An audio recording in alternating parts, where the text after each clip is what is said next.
On today's Locked On Thunder podcast, a historic day looms in Oklahoma City tomorrow. A very tough 5-game stretch comes up as well, and your mailbag questions.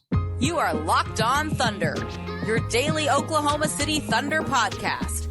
Part of the Locked On Podcast Network, your team every day.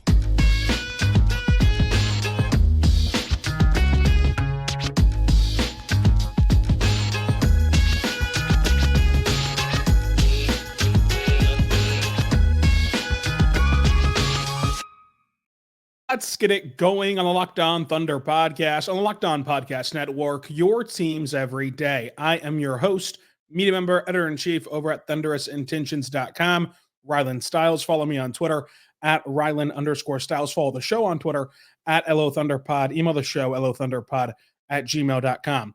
On today's show, brought to you by PrizePicks, the easiest and most exciting way to play daily fantasy sports. Go to prizepicks.com/LockedInNBA. Use the code LockedInNBA, all lowercase, for the first deposit match up to $100 at PrizePicks.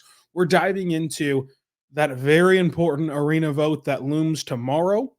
The next 5 games for the Oklahoma City Thunder, which will be some pretty important matchups and some matchups where you get to really test what the Thunder are made of in the next few games, plus your mailbag questions on this Monday off day, Mailbag Monday. So a lot to get to today. Tomorrow's show, we're going to have our recap against the Jazz. On Wednesday's show, of course, it'll be all about whatever happened in that vote and the fallout from that vote. And then we'll continue on the week with some interesting games to close out the week as well. So we're here for you every single day. Thank you so much for making us your first listen. Subscribe for free across all podcasting platforms, including on YouTube. And this week will be a historic one way or the other, not just for the Thunder franchise, of course, but for the entire state of Oklahoma. And I don't think that it's mine or anyone else's position to tell you what you should do, what you shouldn't do, who you should vote for, what you should vote for, or what you should believe. But this vote will go a long way in defining what this state can become, what this state can continue to progress into. And so, vote however you feel fit. But at the bottom line, Tuesday, it'll be to decide the future of where this state goes and where this organization goes also. So Tuesday, the arena vote, yes or no, on the $900 million stadium, where it'll, let's just say 100% be put up by taxpayers. That's not true. The Thunder are putting up, I believe it's like $50 million, but it's really nothing in the grand scheme of things. It is on the voters to get this through and to extend that penny tax forward. If you're in Oklahoma City, you're eligible to vote on this thing.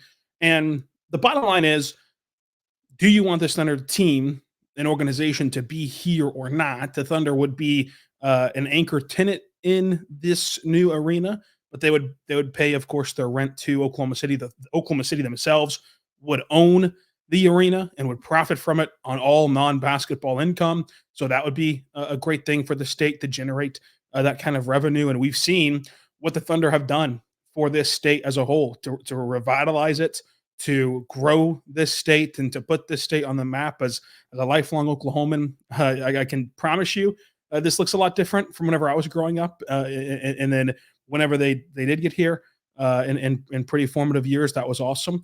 So personally, I think that extending the penny tax is worth it and is something that I would do if I was eligible to vote in this election. But it's going to be up to you to decide if it's worth it for you. I will say this: it is not fear-mongering. It is not anything other than true that if this vote fails, the Thunder are going to leave Oklahoma City. The lease is only through 2026. And the Thunder have all the leverage here, right, wrong, or indifferent. The Thunder have all the leverage here. You can petition, you can stand up, you can talk about it ad nauseum about how the Thunder as an organization should put up more money. That's probably fair. But at the end of the day, this is a business transaction, and the Thunder have all the leverage here. And if this vote fails, they will simply move on, pack their bags, and go somewhere else where they will get a new stadium and they will live happily ever after. Mayor Holt's been pushing that same thing on social media. And if you want to take that granular stand that the Thunder should be paying more, that's fine. If you want to live in that world, in that utopic world where the Thunder should pay for everything and you shouldn't subsidize billionaires arenas, that's fine. That you can have that principle stand. Just know that stand will cost you an NBA team and will cost you the ability to ever have a professional team ever again. You are never going to get a better deal than extending a penny tax to build an arena that can keep an NBA team, because the NBA is never coming back to Oklahoma City, right? You can take Kansas City, for example, that they're still searching and hoping for an NBA team after they lost the Kings. And even though that city has boomed in many different ways and they built that state-of-the-art T-Mobile Center, they were not someone who got an NBA team. Like the NBA would never come back to Oklahoma, first and foremost. And then from there, you're never getting an NFL team ever. If the city does not want to pony up this money as taxpayers, it would be out of this world money to do everything you'd have to do to get an NFL team, build the stadium, build the facilities, build the offices, build all that stuff, much less to just simply get one, right? Never going to get one. MLB, same thing. Those stadiums are even bigger than just the square footage of like what you would need for a basketball arena. So that's never going to happen either. So like this is the only chance to be a professional city, to be a big league city. And then again, if you want to go back the hockey route, you would still need a new arena for a hockey team. So if you're comfortable with losing everything that being a big league city has gained Oklahoma, then whatever I say is not going to change your opinion. You're either all in on this or all out on this. And the bottom line is, if you're listening to Locked On Thunder, you've made up your mind, and it's likely going to be in the yes case, in the yes scenario, because you're a diehard Thunder fan listening to Locked On Thunder every single day, including on an off day where there's no game to recap. But I'm not going to tell you what to do or what you should do. It's just the bottom line is a yes vote keeps the Thunder here through 2050. A no vote, then the Thunder leave, and you lose all of the credibility, all of the economic benefits to having the Thunder here, and you don't gain anything. And if we're being honest, again, in a perfect world, the Thunder would build their own stadium and all this money can be used for something better. The bottom line is the money is not going to go to anything better if you vote no, in my opinion. That can be skeptical, that can be cynical, but I don't think that it would. So I personally would believe in voting yes, but that's just the scenario. If you feel strongly enough to vote no, then vote no about losing everything that the Thunder that you provide and the new team would provide. But we'll see. I mean, Tuesday will be the fate of the organization and the fate of the state, for the most part of moving forward. The Thunder have brought so much to this state.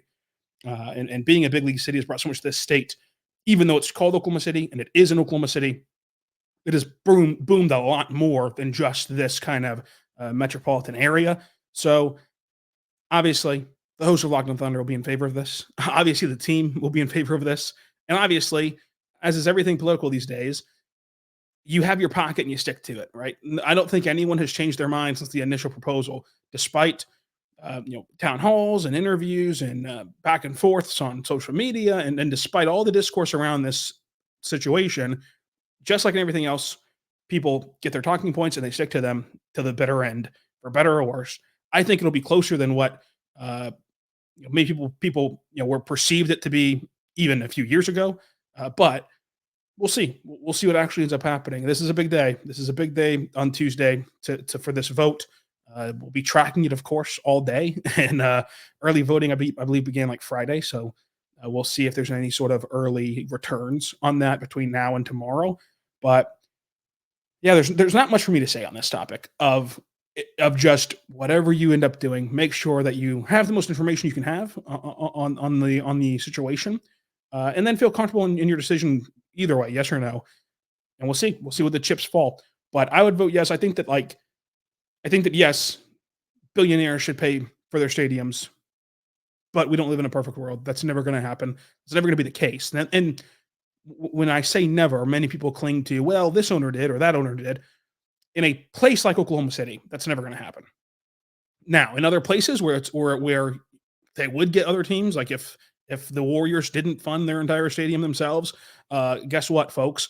They'd be putting teams in California. They'd be putting teams in San Francisco, right? That's why they move there. It's because it's such a coveted market. They have a different operating system than anyone else does. And yes, you can argue that of course the Bucks and the Kings, two smaller markets, got better support or better funding splits from their ownership group. But this is the world we live in. So we'll see if it's enough to get the job done. But I'll just say, to wrap it up, if you're voting no in hopes of a different proposal coming, that's not the case at all. If you vote no, it's over, in my opinion, and from what we've seen from Mayor Holt. If you vote no, it's over, and like, you can ride it out these last couple of years, and then the team's leaving and going somewhere else. But we'll see. Hopefully, the vote passes and it's all behind us. I'm ready for it to be over one way or the other, because, like I said, the discourse between the time that this proposal got announced and now has not changed. The same people are arguing the same side of things and using the same talking points, and neither one is like giving any common ground. We'll see. We'll see what happens with the arena vote. We'll cover it on Wednesday briefly. I mean, there's not going to be much to say Wednesday either. Like, it's either going to be, hey, this is awesome, or oh, this sucks. So that's going to be the gist of the arena coverage. But anyone listening to this podcast obviously has a deeply rooted personal connection to the Thunder, and you grew up with many memories around this team. They're with you in very different stages of your life, and used as a ability to connect with people or your family, or escape from things that were bad, or anything else. So like, that part of it is going to be there no matter what falls out on Tuesday. That's the part that you should hold on to, right, wrong, or indifferent. And we'll just see. We'll see what happens on Tuesday. But it's a huge day. It's a huge day in Thunder history. Get out and vote either way. Like, exercise your right to go vote.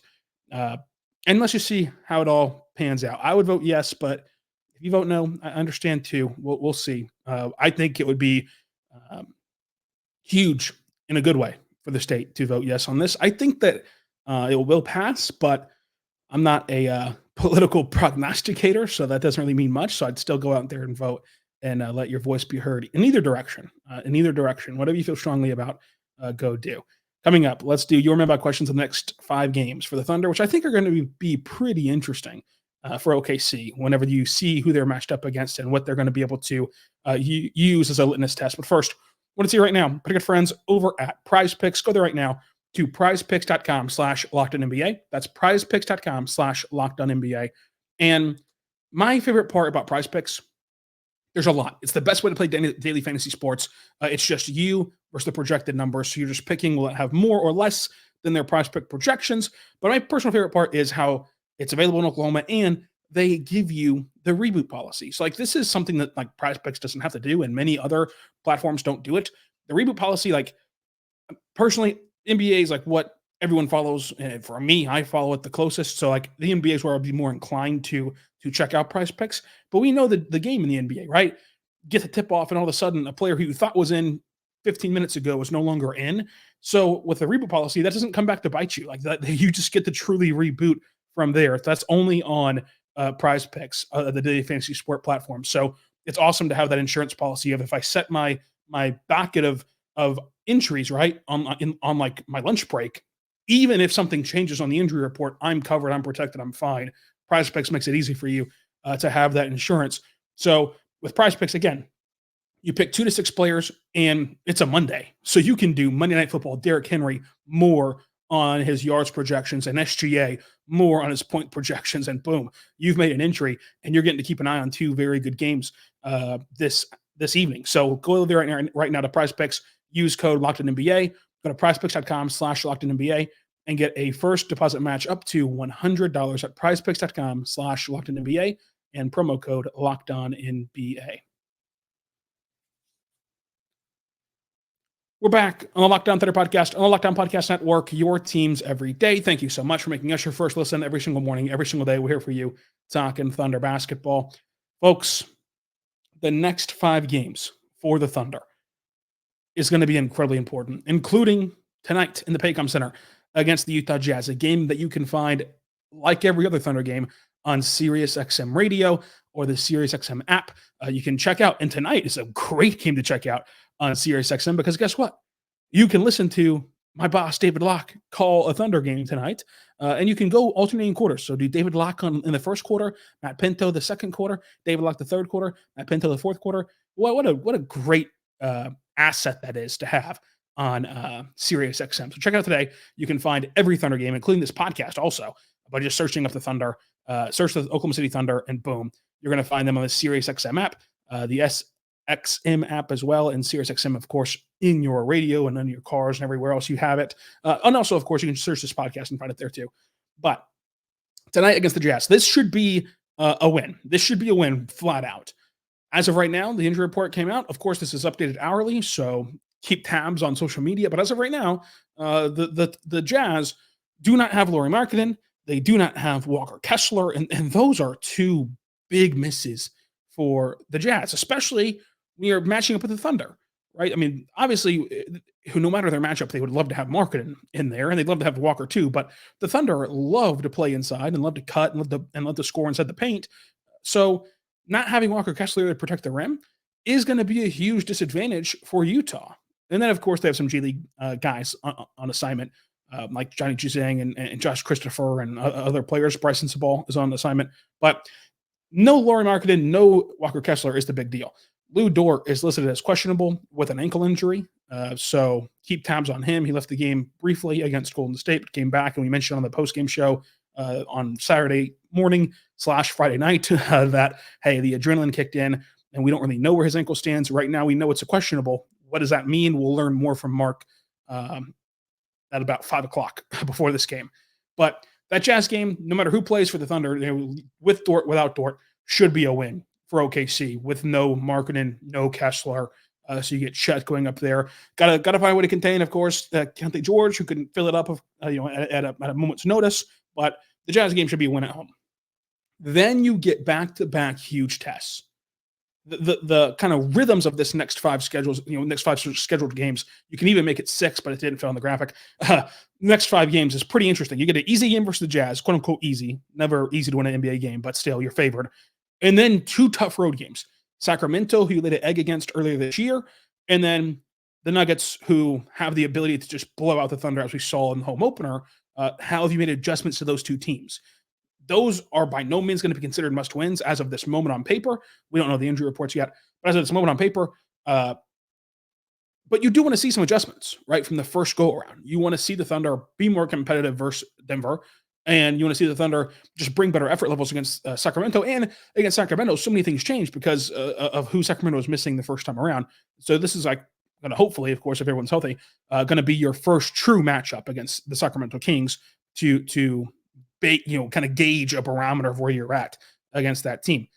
And then you get another must-win game against Memphis, which should not have John Morant in that contest, when they've been just spiraling out of control in a bad way without John Morant. And they still have a lot of guys on the injured reserve list, injury report list, I should say, with Memphis. So that should be a win at home. Then you play the Clippers and Lakers, in your next 2 games in the Paycom Center. Me personally, I think you got to split those. I don't really care who you beat, who you lose to, but I think you should split those games. But that's still going to be a tough test. Like, the Clippers are quietly playing good basketball right now. It's kind of going under the radar, I feel like, a little bit comparatively around the NBA. They're playing good basketball now. They've kind of figured a little bit of things out with their post James Harden acquisition team. But the next 5 games will tell you a lot of how they handle that schedule, especially those 2 road games. It's going to be very fun. We're going to cover it all here on Locked On Thunder, including covering your mailbag questions. So let's start those right now. So Smokey Berra says, SGA for MVP, Defensive Player of the Year, and Clutch Player of the Year. I can promise you he will not win all 3 of those awards. Not because he doesn't deserve any of the 3. I think that he's a viable candidate for most of them. But the NBA is just going to spread the love around. Like, I'd be stunned if any player would ever pull off a trifecta like that. Kind of in the modern era. They would just prefer to kind of give the love to other players and use the awards document. It's kind of a showcase of like all the great talented players in this league. And the bottom line is this league is more talented than it's ever been, in my opinion. So that they do deserve to spread out some of the wealth on these awards, on these kind of awards for these players. So I don't think he's going to win all 3. I think it's the best shot to win probably Clutch Player of the Year award, because the criteria for that is just kind of blah. Like you can just a couple big plays and they can vote you in for that award. Defensive Player of the Year award's tough. Typically, it's going to go to a big man, and then MVP is just the hardest award to win.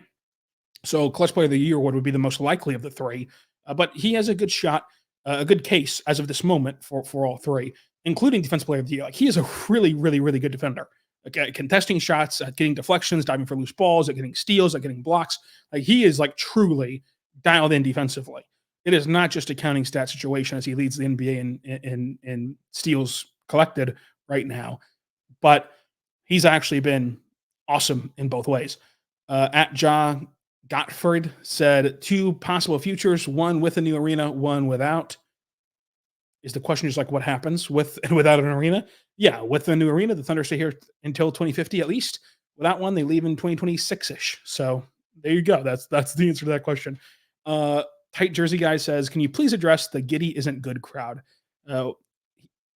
We have seen him be a generational passer who has a decent rebounder for his position and isn't a liability defensively. He said a rough 15 games or so. The kid has proven he's an NBA player. Why give up on a 21-year-old now? On the court, obviously, only. Yeah, so like your assessment of Josh Giddey is a bit flawed in my opinion. He's not just a decent rebounder. Up through the last few years of his career, he's been an elite rebounder, like a truly elite rebounder. Generational passer, really good passer. Generational on inbounds for sure. A generational passer, just live ball dribble would be a little bit of a jump, but he is a very, very, very good passer. And then he has a flat out liability defensively. There's no ifs, ands, or buts about it. Peak Josh Giddey, whatever you imagine as peak Josh Giddey, is still going to be a liability defensively. It's going to be a player that you need to hide defensively. Now, as you build better defense around him, it's gotten easier and easier to hide him. And you saw against Golden State on Friday where he was able to swipe a few steals, plug the lane a little bit, and then he looks a lot better defensively than he is because of how other guys are working off of him defensively and taking care of that responsibility. But you also saw last week against Houston where you can just hunt him down and really exploit the Thunder with him on the court defensively. This has been a brutal 15 games, I would say, not just a tough 15 games from Josh Giddey.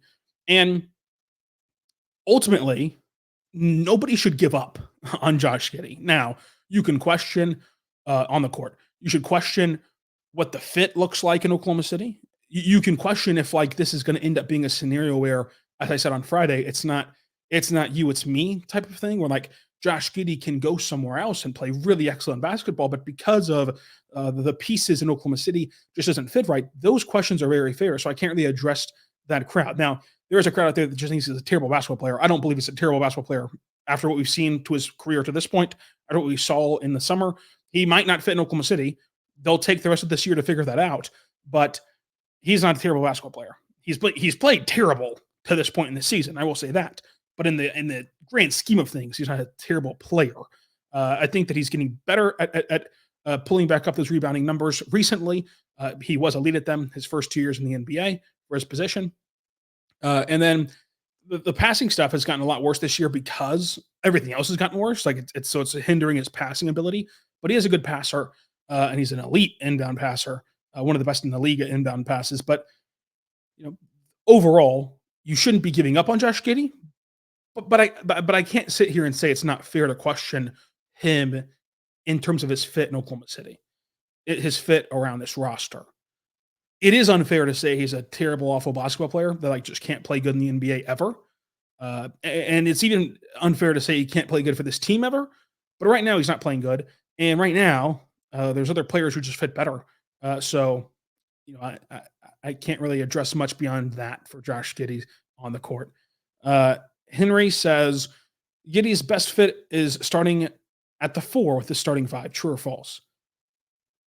I mean, true, I guess. I don't think that like it's hard to view this team in terms of positions because they do play different positions on both sides of the ball. They truly are positionless. Besides, Shea's the lead guy and Chet's the 5, and then everyone else kind of jumbles up depending on the matchup and the night.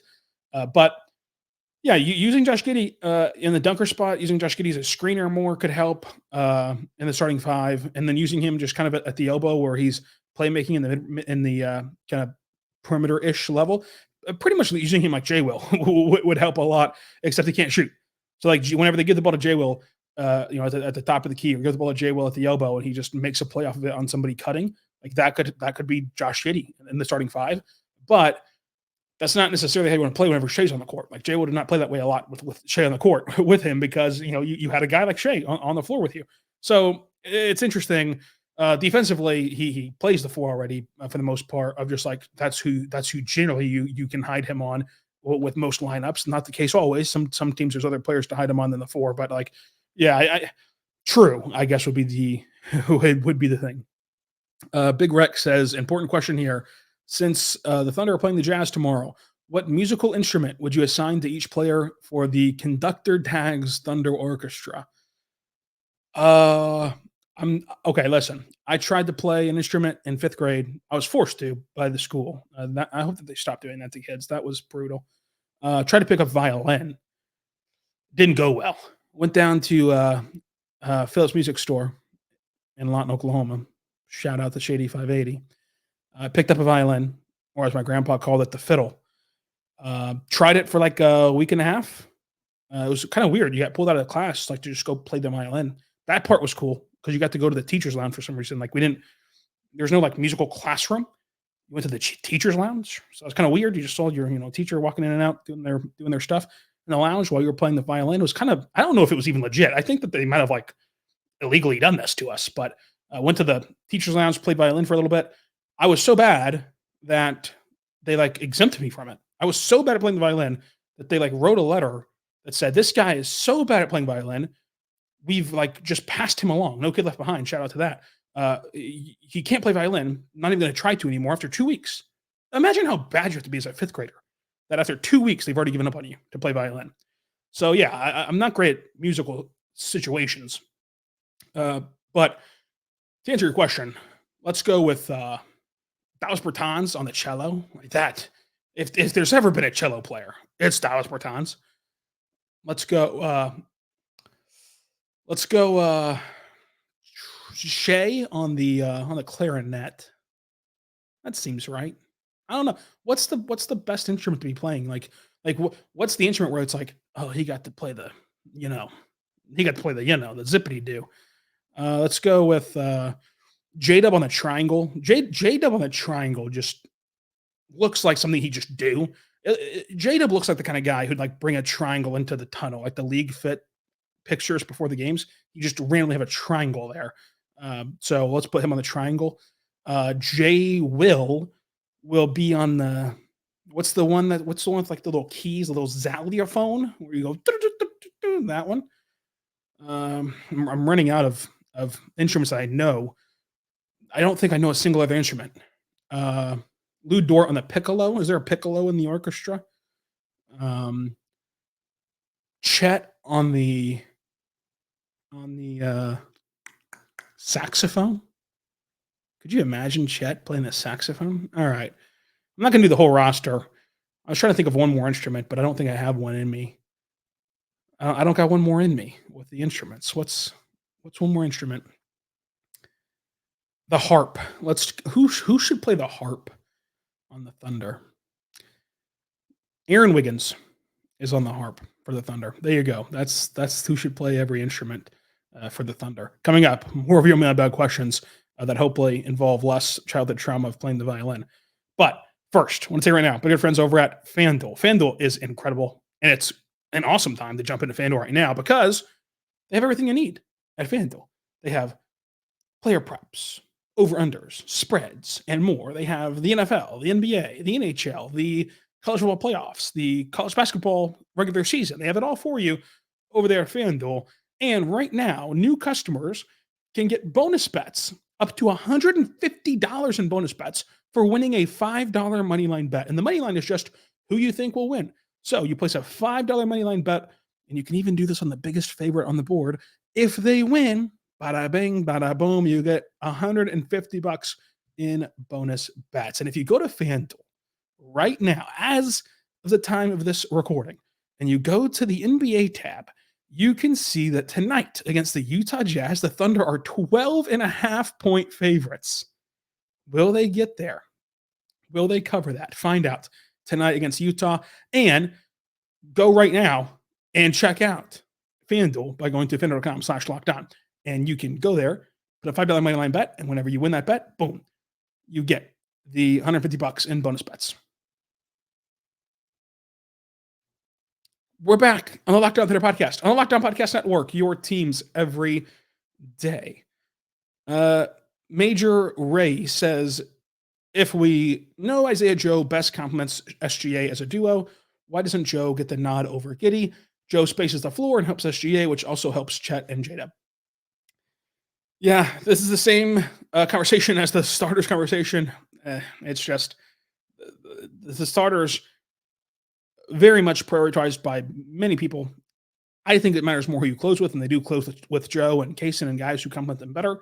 But yeah, the bottom line is it doesn't really matter who starts in the grand scheme of things. It is frustrating for that first 3-minute, 4-minute spell at times, but the bottom line is they're just going to try to continue to use this season as gathering information and as much data as possible before they go make a different path or a different solution or a different whatever for OKC. Now, Trey Thomas says the past two games, the Thunder have shot 27% and 17% from three, respectively. Pressey said the sky falls on the team twice a year, but never said that meant losing games. Is it possible the sky can fall and the Thunder can still be winning games? Maybe that I'm just being overly optimistic. Yeah, I wouldn't consider it sky falling. I think that it shows great resilience and it shows great ability to win in a multitude of ways. But I don't think the sky is falling. The sky falling was I think going through a ton of adversity of just you lose 2 out of 3, you lose 3 of 4, and it's to a couple teams you shouldn't have lost to, and it feels icky, it feels bad. It's losing to Charlotte and Detroit last year. It feels bad, but ultimately you're able to overcome it. But yeah, I mean, it is resilient. It is good. I wouldn't consider it sky falling though for the Thunder for having them win these last couple of games while not shooting well. From what you've observed, from Morgan Workman, from what you've observed, which 2 Thunder players are best friends? I will guarantee you an answer on this one. Now, you know me. I don't like to talk about these guys as people in the sense of them personally, because what we see is just not enough to just say who they are as people. That would be unfair to them. It'd be unfair to you. But I can tell you this one for a fact, and it's Trey Mann and Aaron Wiggins. Those 2 guys are inseparable. They're best friends. I think that the team literally calls them twins. From what I've gathered from them talking about Wiggins and Trey, they're always working out together pregame. They're always having these little inside jokes about this player developmental coach who works them out pregame and can test their shots. And every time that they make a shot in that coach's face, his name is Ryan, they just make fun of him relentlessly. And it's what are you supposed to do if you're Ryan in that scenario? You're contesting as hard as you can, but you're just a normal guy, and they're NBA players just knocking down shots, but they just give him a living heck for that pregame workout. So those 2 guys are hilarious. Getting to watch them warm up. They warm up third and fourth respectively, because it's usually Micic and then Jang and then them. And so they warm up before even Mark talks. So they warm up at 4:30. And it's a completely empty bowl, completely silent stadium. So we're sitting there courtside and can hear everything that they're saying, and they're just hilarious. And even other players talk about their relationship of how close that they are. So I feel pretty comfortable saying that those are the 2 best friends. But the whole team, to their credit, from what we can observe, from what we can see, again, I don't want to pry too much into this because we don't know them.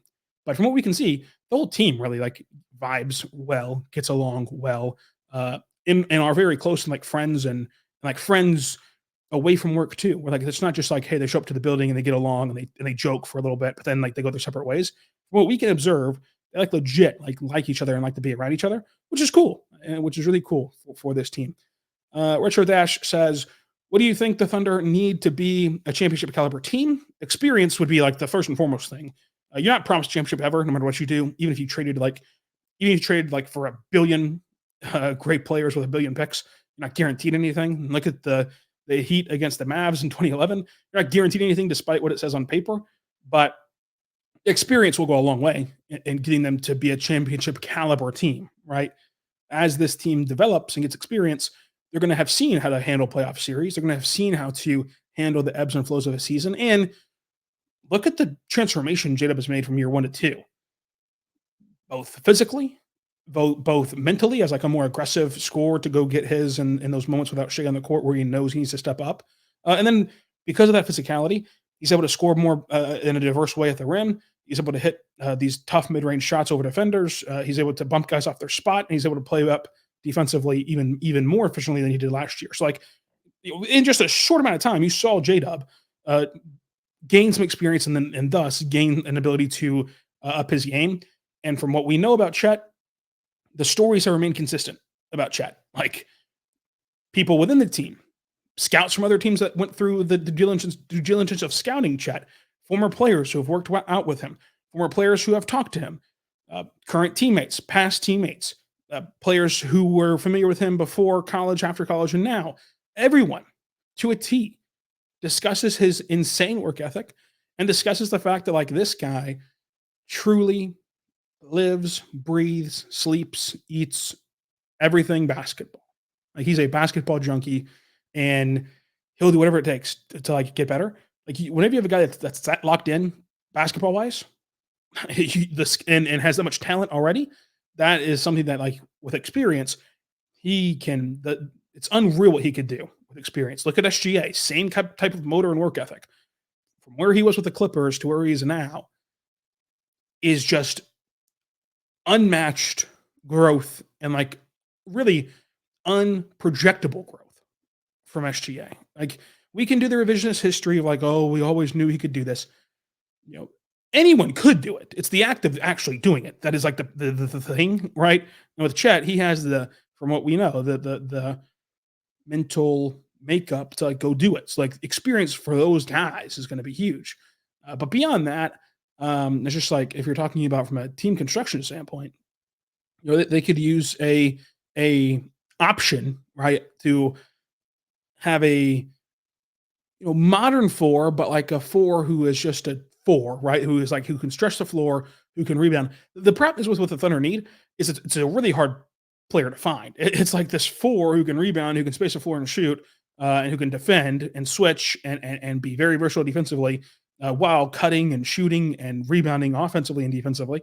That way you can move Jade up to a 3 and then have like a Shea, Kaysen, Dort, whoever at the 2, J-Dub, that mythical 4, then Chet. But that's really hard to get that kind of player. And then, you could use a curveball big. I mean, there's nothing wrong with having that side armor in your bullpen, right? You're gonna lean on 2015 Wade Davis, but you got a little submariner coming out of the pen on a random Tuesday night in Anaheim. Works pretty well for your bullpen to get you through a regular season. So you can try for a curveball big as well. But ultimately, the biggest thing is going to be experience, because you can, with the assets that the Thunder have and the flexibility the Thunder have, you can fill out the rest of the stuff in all likelihood. But what you can't replace, what you can't speed up, what you can't replicate is just experience. And not just for the players. Like, Mark has to learn how to coach in a playoff series. For the majority of his career to this point, it's been spent game planning internally. You are now at the point where you're game planning externally. You're game planning for a specific matchup. In a playoff series, you're game planning for the exact same opponent night in and night out for 2 weeks straight, right? So to flip the switch like that, might come with learning curves. And so him getting adjusted to that as well will be huge. So experience will be the first and foremost thing for what this team needs for the Thunder. Not to say they have it all figured out, not to say that they have everything in place already, but that stuff, because of what the Thunder have done transactionally to this point, that stuff is easier to figure out than just like flat out experience. So a lot of great mailbag questions today from you all on a Mailbag Monday. We do a mailbag every single week, so it'll be a lot of fun to recap this week, which is going to have a lot of fun games involved in it in the coming days and coming weeks. So next week, we're going to have a mailbag podcast. We're also going to have the return of Grade Your Takes, where you send me, at that point, we'll have a lot of games under our belt, about what would it be, about 25 games under our belt. You're going to send me your hottest NBA takes, your hottest Thunder takes, and I'll grade them on the Pepper scale 1 through 5. Thank you all who sent questions. Thank you all who just simply listen. Thank you all for listening to today's show, and thank you all for everyone who comes up to me at games. It's a lot of fun to get to know you all and talk to you all. And trust me, I'm not that important. I'm never really busy. So, like, if you see me at a game, always stop me, say hi. We're all we're all good. I have stickers too. Locked On has sent us like these stickers to give away to people at games if you ever see me. So ask for one of those stickers. You'll gladly have as many as you want. But there it is. So today's show in the can. Tomorrow, we're going to recap the Jazz game. Wednesday, a monumental podcast, one way or the other, about the vote for the arena. And thank you all for listening to today's show. Until tomorrow, be good and be good to one another.